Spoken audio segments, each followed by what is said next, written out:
RTVC Noticias.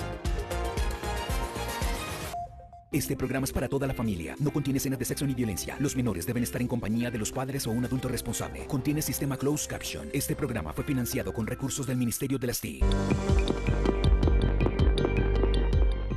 Y mucha atención, tras 4 meses de continuo desplazamiento, integrantes de 160 familias indígenas y campesinas del Bajo Calima llegaron a Buenaventura para pedir ayuda y resguardar sus vidas. Damaris, las comunidades le pidieron a la iglesia que medie con los grupos armados ilegales que delinquen en la zona. Carlos Gutiérrez, muy buenas noches. Usted tiene más detalles. Adelante.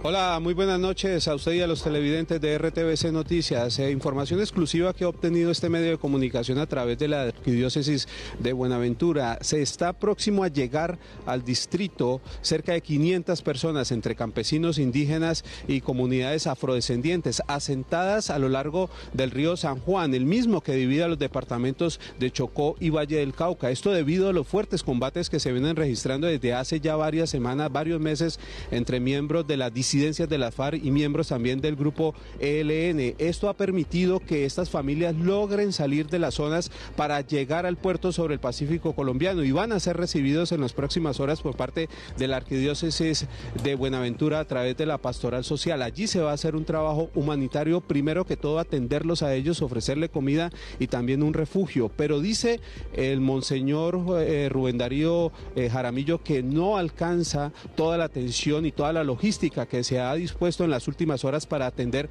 a estas comunidades. Son más de 160 familias que han logrado salir de la zona para llegar al puerto sobre el Pacífico colombiano. Al respecto, el arzobispo de la Arquidiócesis de Buenaventura. Porque un grupo grande de personas desplazadas de la vereda San Isidro en el Bajo Calima vienen llegando a Buenaventura en este momento. Vienen en Chivas, viene una población, pero queda otra población que también llegará en estos próximos días. Se ha alertado también a las autoridades militares, a la Armada Nacional y a la policía para que brinden atención a estas desplazados. Son 500 personas que han salido en las últimas horas, repito, de este punto de la geografía de la costa pacífica colombiana y que en los próximos minutos estarán llegando al puerto sobre el Pacífico colombiano. Esta es información exclusiva de RTVC Noticias y, por supuesto, a continuación, los titulares de hoy, abril 10 del 2022.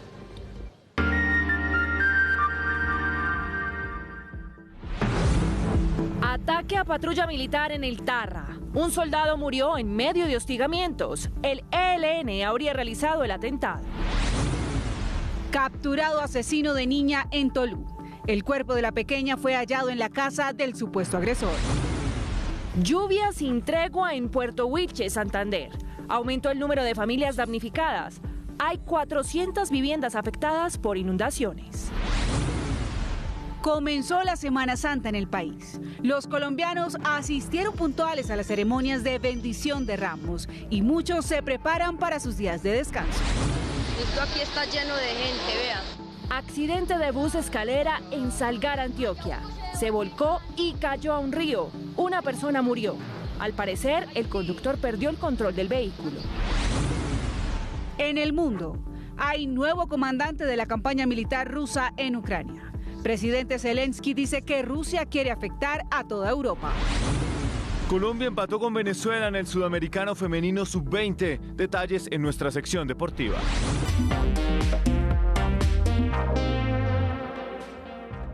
Comenzamos RTVC Noticias, fin de semana, conectados 24/7. Damaris y televidentes, un nuevo ataque contra la fuerza pública sucedió en el Tarra, norte de Santander, donde varios soldados fueron hostigados, al parecer, por el ELN cuando realizaban operativos de control en la zona. Así es, Lina. Lamentablemente, uno de los uniformados murió. Las autoridades aseguran que habría sido atacado por un francotirador. Joana Lobo, periodista de Radio Nacional, nos amplía esta información. En operaciones de registro y control territorial adelantadas por el Ejército Nacional el pasado viernes en zona rural del municipio del Tarra fueron atacados por medio de francotiradores las tropas del Batallón Especial Energético y Vial número 21, donde un uniformado resultó gravemente herido. Fue trasladado a un centro asistencial para ser atendido, pero lamentablemente falleció.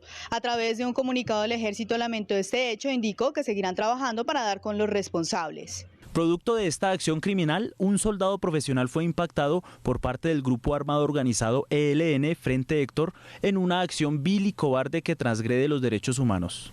Radio Nacional de Colombia y RTVC Noticias conectados 24/7. 6 soldados que resultaron heridos durante la activación de cargas explosivas en un operativo en la vereda El Signo en Ituango fueron dados de alta. Otros 4 uniformados permanecen en observación en una clínica de Medellín por la gravedad de las heridas. Recordemos que en el hecho murieron 3 militares y el carro en el que se movilizaban cayó al río Cauca. Y en un operativo de la policía fue capturado el supuesto asesino de una niña de 8 años de edad en Tolú, Sucre. El cuerpo de la pequeña fue hallado en el patio de la vivienda del hombre con rastros de violencia sexual. La pequeña Kaylis Tous fue asesinada en enero de este año. Hay justicia. Se capturó al presunto asesino. Esto, pues, en su momento uno sintió cómo Tolú sufrió. Y el mundo entero y Colombia todo se solidarizó. Jairo Monterrosa, de 29 años de edad, fue capturado en el barrio Manrique de Medellín tras un trabajo investigativo que duró 2 meses. Desde allá se materializa la captura y posteriormente es puesto a disposición del juez primero que nos solicitaba en el municipio de Tolú. En una primera indagatoria, el supuesto responsable de la muerte de la menor aceptó los cargos. Donde se le está indicando el delito principal de feminicidio y acto sexual agravado con menor de 14 años. Según las autoridades, Monterrosa tiene anotaciones judiciales por violencia intrafamiliar y lesiones personales. Y en Cesar, la comunidad de Becerril está de luto por la muerte de un niño de 7 años de edad, luego de que al parecer el padrastro prendiera fuego a la vivienda en la que estaba el pequeño. Este es un informe de Yomar Navarro, periodista de Radio Nacional. Los hechos se registraron hacia las 2:30 de la madrugada de este domingo en el municipio de Becerril, en el centro del Cesar. El niño no pudo salir de su vivienda porque la puerta estaba cerrada con un candado. Por esos hechos fue capturado Juan Carlos Hernández Alvarado, quien será judicializado este lunes. En una invasión fallece un menor de edad de nacionalidad venezolana a causa de un incendio en su vivienda. Juan Carlos Hernández Alvarado habría actuado en estado de alicoramiento, pues en esta población se está celebrando el Festival de la Paletilla y los hechos se habrían registrado tras una discusión de la pareja. Radio Nacional de Colombia y RTVC Noticias conectados 24/7. Y tras 2 años de investigaciones, la Policía Fiscal y Aduanera dio un golpe importante contra un grupo de personas que supuestamente se dedicaba a la evasión fiscal a través de facturación falsa. La organización estaría en cabeza de 2 mujeres y habrían defraudado al Estado en más de 2 billones de pesos. Según los investigadores, esta organización criminal elaboraba y vendía facturas falsas o adulteradas a personas naturales y jurídicas, principalmente enfocadas en el sector de materiales de construcción. Aplicamos la medida cautelar de extinción del derecho de dominio a 12 bienes inmuebles y 2 sociedades pertenecientes a una organización criminal, quienes habían simulado la venta de bienes y servicios soportados mediante facturas falsas. Según las autoridades, el grupo operaba en Bogotá y en varios municipios de Cundinamarca y Tolima. Penalmente responsables de apropiarse del IVA, disminuyendo de esta manera la base gravable de los demás impuestos, defraudando al fisco nacional por más de 2.3 billones de pesos. Dentro de los bienes incautados sobresale una finca de 27 hectáreas ubicada en San Antonio, Tolima, y otras propiedades avaluadas en 4.320 millones de pesos. Y el presidente Iván Duque viajó a Nueva York, Estados Unidos, para intervenir ante el Consejo de Seguridad de la Organización de las Naciones Unidas, ONU. En su intervención, el mandatario presentará un balance de los avances en la implementación de los acuerdos de paz. Este martes 12 de abril, la misión de verificación de la ONU en Colombia presentará el informe trimestral que contiene un análisis a las políticas públicas y el cumplimiento de lo pactado entre el Estado y las distintas FARC.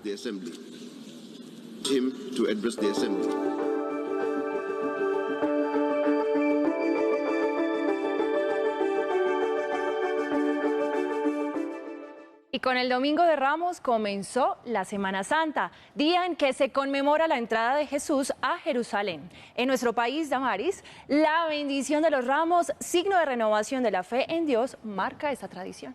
Pero hablemos de Bogotá, porque aquí además de las ceremonias religiosas, el tradicional ascenso a Monserrate es una de las actividades principales de la celebración. Por eso nos conectamos con Sergio Granda. Sergio, buenas noches. Usted ya realizó el recorrido. Cuéntenos qué se encontró.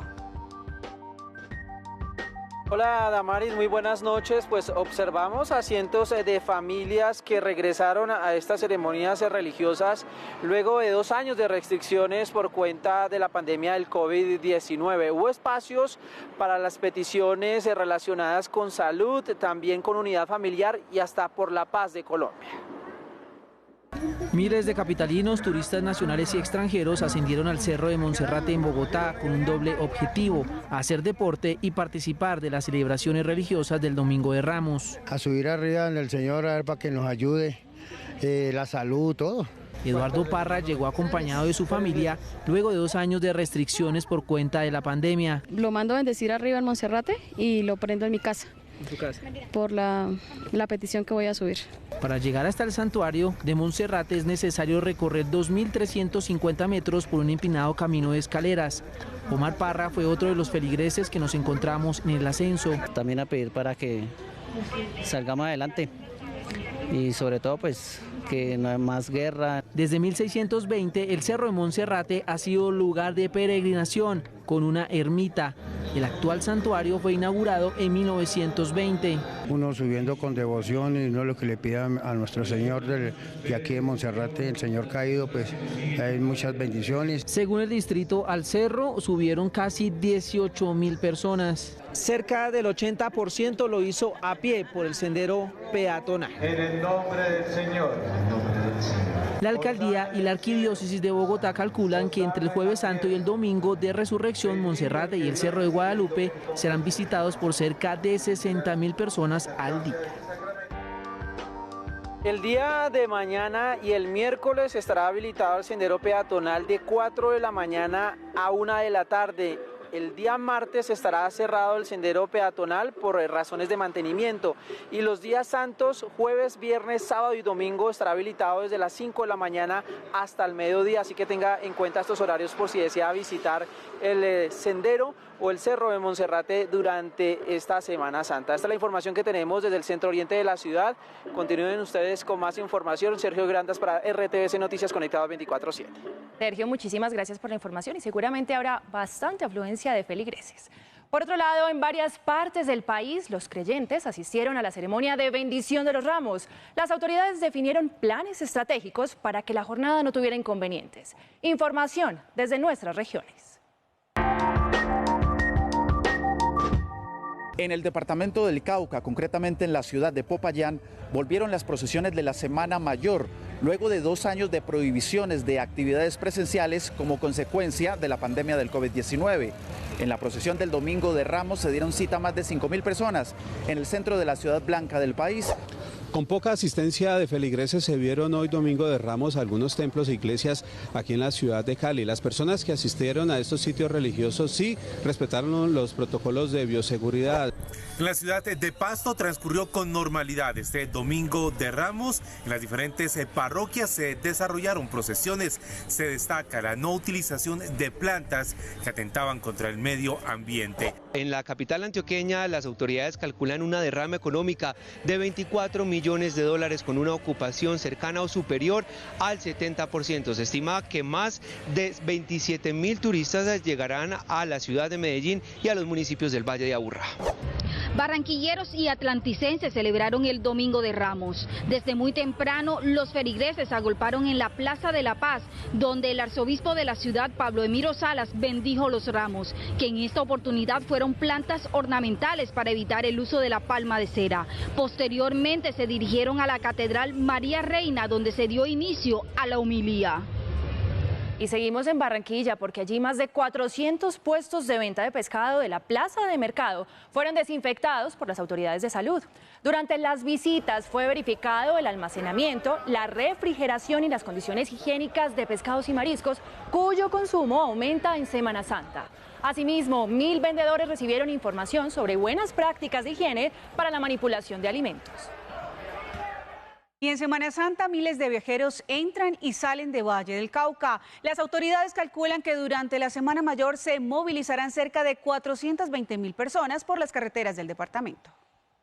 Por la terminal de transporte de Cali se movilizarán al menos 200.000 personas durante la Semana Santa. Creo que por fin el sector va a experimentar una crecida, un comportamiento como no se veía desde antes de la pandemia. Vamos a ver especialmente mucho movimiento en el país hacia los diferentes destinos turísticos. Destinos como Buga, Buenaventura, Cali, Maldarién, Popayán y municipios del eje cafetero son los más escogidos por los viajeros. Semana Santa en familia, sí señor. ¿Y dónde vienen? De Medellín. Cerca de 3.500 vehículos estarán disponibles para transportar a los turistas. Por la Semana Santa, por su ciudad, por su cultura, por todo. En el Valle del Cauca hay más de 8.000 uniformados, garantizando la seguridad de turistas y habitantes durante la Semana Mayor. Y la tradicional Santa Misa del Domingo de Ramos en el Vaticano regresó a la presencialidad. En la ceremonia realizada en la Plaza de San Pedro, el Papa Francisco envió un mensaje de amor y perdón hacia los enemigos. A la soleada Plaza de San Pedro en el Vaticano regresaron las multitudes. Fieles y peregrinos acompañaron la misa del Papa Francisco, precedida por la procesión y bendición de las palmas de oliva. El Papa aprovechó la ceremonia para pedir que se depongan las armas y haya una tregua de Pascua en Ucrania, recordando el martirio de Jesús de Nazaret. Si ripongano le armi, si inicia una tregua pascuale. Se depongan las armas, se inicie una tregua pascual, pero no para recargar las armas y volver a combatir. No, una tregua para llegar a la paz a través de una verdadera negociación que incluso esté dispuesta a algún sacrificio por el bien del pueblo. Francisco, aquejado de un problema en la rodilla que le dificulta caminar, bendijo las palmas desde un altar en la puerta de la basílica y no desde el obelisco en el centro de la plaza. Tampoco siguió la procesión con los fieles y el clero, como en años anteriores.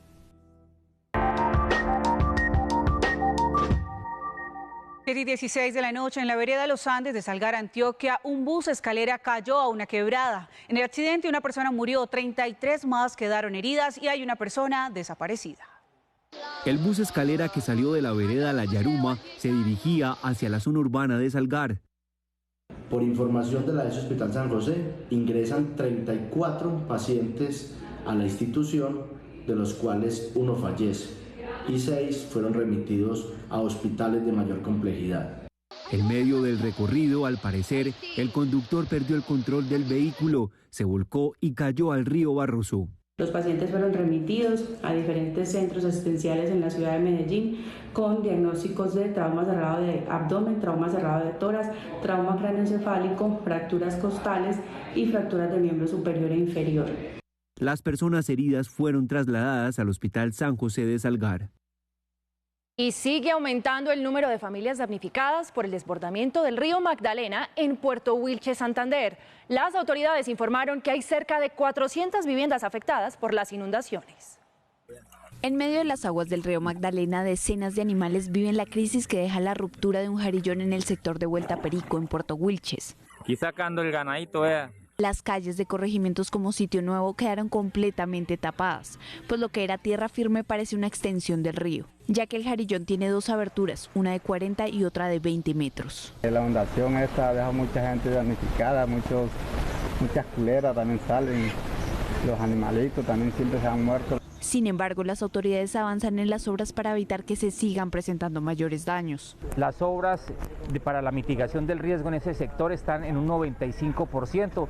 Hemos instalado bolsas Big Bag, hexápodos y tubería hincada también por parte de Ecopetrol. En total son 454 viviendas de 3 barrios que resultaron afectadas. Estas familias fueron acogidas en albergues temporales. Además del aumento de precios de los alimentos, el alza en las tarifas de los servicios públicos, especialmente de la energía, también afectó el bolsillo de los colombianos y generó presiones en la inflación.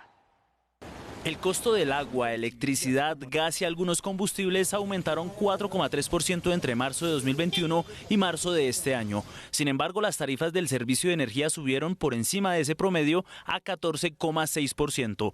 Las empresas generadoras entregaron detalles de la situación. Principalmente la explicación se debe a que los insumos, como el carbón y el gas natural importado, pues han tenido unos incrementos considerables. La Superintendencia de Servicios Públicos, encargada de velar por los derechos de los usuarios, señaló que el aumento de la inflación del país, que a marzo es de 8,5%, condiciona las tarifas. Pueden actualizar sus tarifas cuando se acumule mínimo un 3% en los índices de precios al consumidor. Los cobros del servicio de acueducto y alcantarillado también son soportados. Puede ser cuando por una razón externa ellos tienen que incurrir en un valor adicional para pagarle a las corporaciones, a las autoridades ambientales. Según la superintendencia, estos aumentos en las tarifas deben ser compensados con mayor inversión y una mejor prestación del servicio.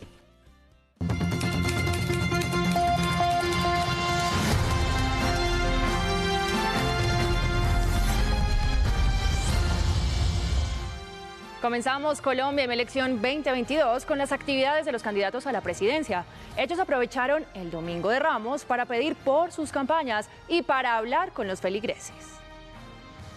Sergio Fajardo estuvo en La Ceja, Antioquia, en un recorrido y volanteo por el parque principal del municipio. Tuvo encuentros con ciudadanos y conmemoró el Domingo de Ramos con feligreses. Pura remontada, trabajo por todos lados, cero nervios, convicción. ¿Nos quieren sacar?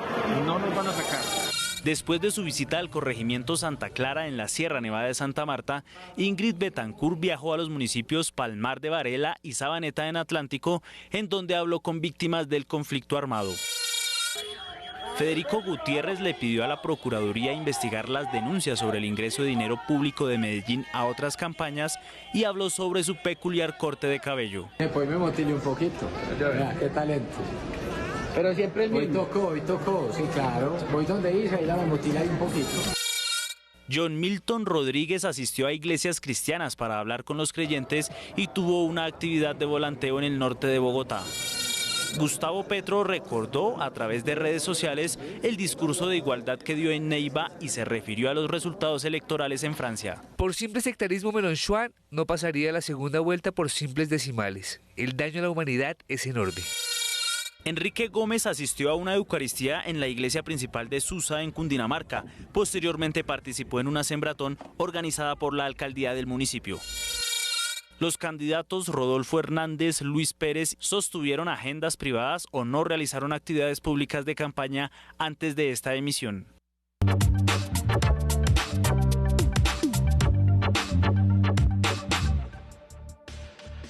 Siete y 22 de la noche es momento de revisar cómo avanza la vacunación contra el COVID-19.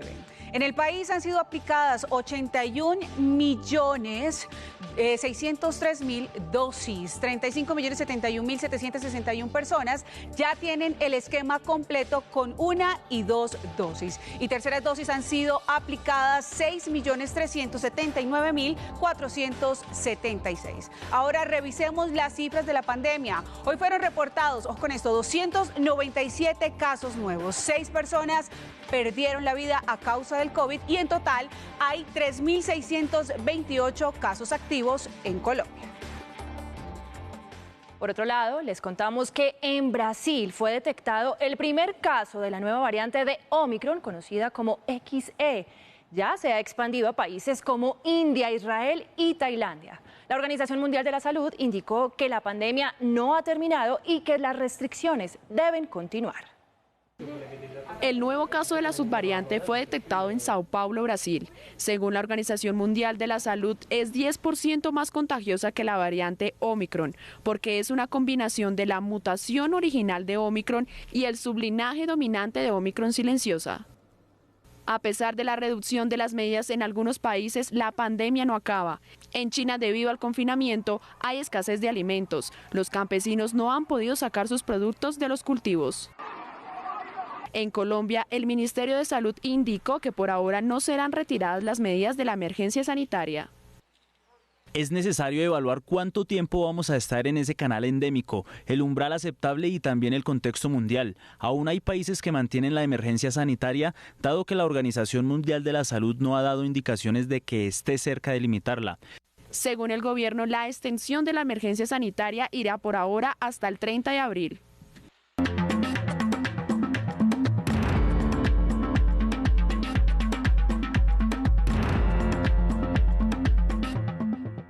Seguimos pendientes de la invasión rusa a Ucrania. Un bombardeo dejó 10 civiles muertos y 11 heridos. En varios ataques al sudeste de Yarkov fueron golpeadas 4 ciudades. La ofensiva sucedió tras el anuncio del nuevo comandante militar ruso. Según fuentes de alto rango, el general del ejército ruso Alexander Bornikov fue nombrado comandante de la campaña militar de Rusia en Ucrania, cambio que según la inteligencia británica está ligado a 2 razones: el fracaso en la toma de Kiev y las constantes bajas de las Fuerzas Armadas rusas. Al mismo tiempo, el presidente ucraniano Volodymyr Zelensky insiste en que la agresión de Rusia no se limita solo a Ucrania, sino que su objetivo es afectar a Europa. La tarea de nuestra coalición contra la guerra es bastante clara: poner fin a la guerra lo antes posible iniciada por Rusia, liberar nuestra tierra de invasores y garantizar la seguridad de Ucrania y por lo tanto la seguridad democrática y la libertad de los pueblos de Europa del Este. El trabajo de despeje en algunas ciudades muestra el recrudecimiento de la guerra, que según la Fiscalía General ucraniana se han encontrado 1.222 cuerpos cerca a su capital Kiev, mientras investigan 5.600 casos de presuntos crímenes de guerra cometidos por las tropas rusas desde que comenzó la invasión. El Banco Mundial calcula que la economía de Ucrania se derrumbe en un 45% en este año, pronóstico que se agrava a medida que se prolonga el conflicto. Y los franceses acudieron este domingo a las urnas para elegir a los 2 candidatos que disputarán la segunda vuelta presidencial. El mandatario Emmanuel Macron y la candidata Marine Le Pen tendrán revancha el próximo 24 de abril. Francia repetirá el mismo escenario político de 2017 luego de que el mandatario y candidato de centro derecha Emmanuel Macron obtuviera el 28% y la candidata de ultraderecha Marine Le Pen el 23% de los votos. El pueblo francés ha querido claramente arbitrar una elección fundamental entre 2 visiones opuestas del futuro, o la división, la injusticia y el desorden impuestos por Emmanuel Macron en beneficio de unos pocos. Quiero extender mi mano a todos aquellos que quieran trabajar para Francia. Estoy dispuesto a inventar algo nuevo para reunir las diversas convicciones y sensibilidades para construir con ellas una acción común al servicio de nuestra nación. Esta típica campaña electoral marca, según los expertos, el declive de los partidos tradicionales que tan solo llegaron al 10% de los votos, sumado a una abstención del 24% superior a la del año 2017. Las primeras proyecciones para la segunda vuelta dejan a Macron como ganador por una diferencia del 8%.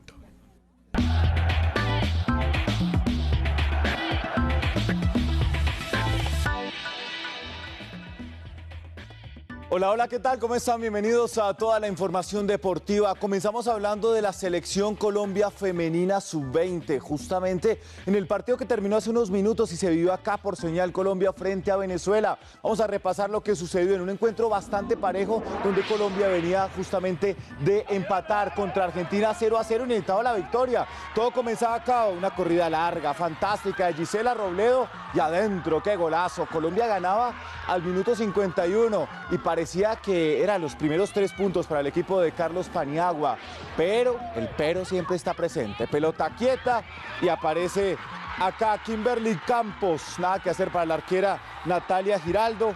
Colombia tiene 2 puntos, aún no gana y este martes se enfrentará a Perú. Justamente a las 3 de la tarde, acá en esta señal, en Señal Colombia, para vivir todo lo que sucede en este Sudamericano Sub-20, se vive por supuesto aquí. Bueno, hubo polémica, sí, en el duelo entre el Deportivo Cali y Junior de Barranquilla, que terminó empatado. Patriotas y Tolima se reportaron con victoria y Envigado recibió en el Polideportivo Sur a Independiente Santa Fe. Paula Fresneda nos entrega todos los detalles de esta jornada 15. Velasco marcó el gol del Cali, pero lo picante en el estadio Palma Seca no fue la anotación.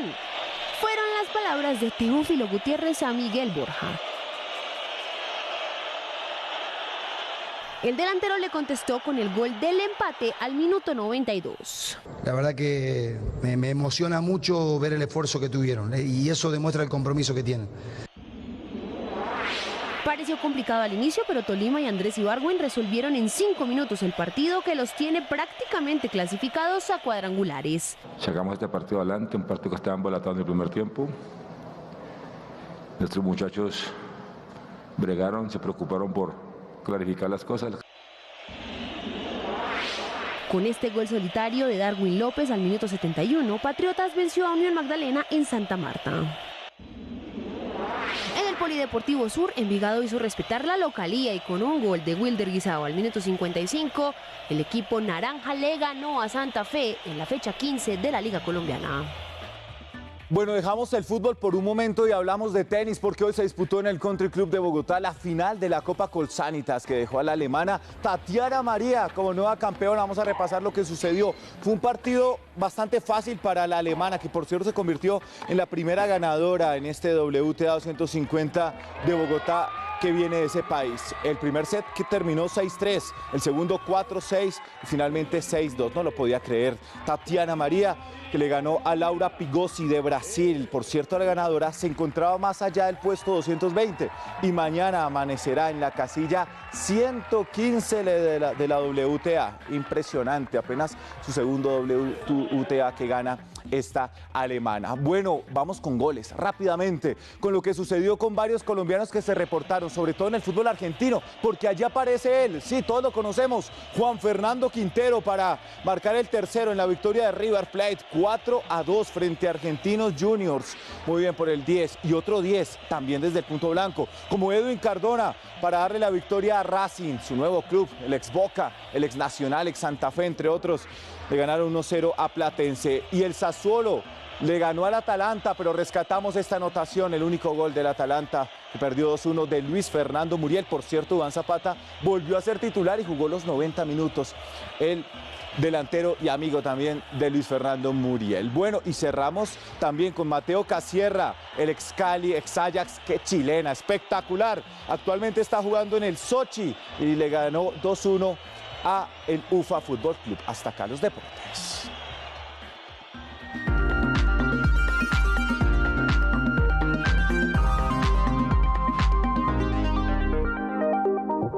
Y hoy tenemos estreno, ¿no? Así es, Lina. Hoy a las 8:30 de la noche no se puede perder por Señal Colombia el documental Universo Humano, con la conducción de reconocido físico británico.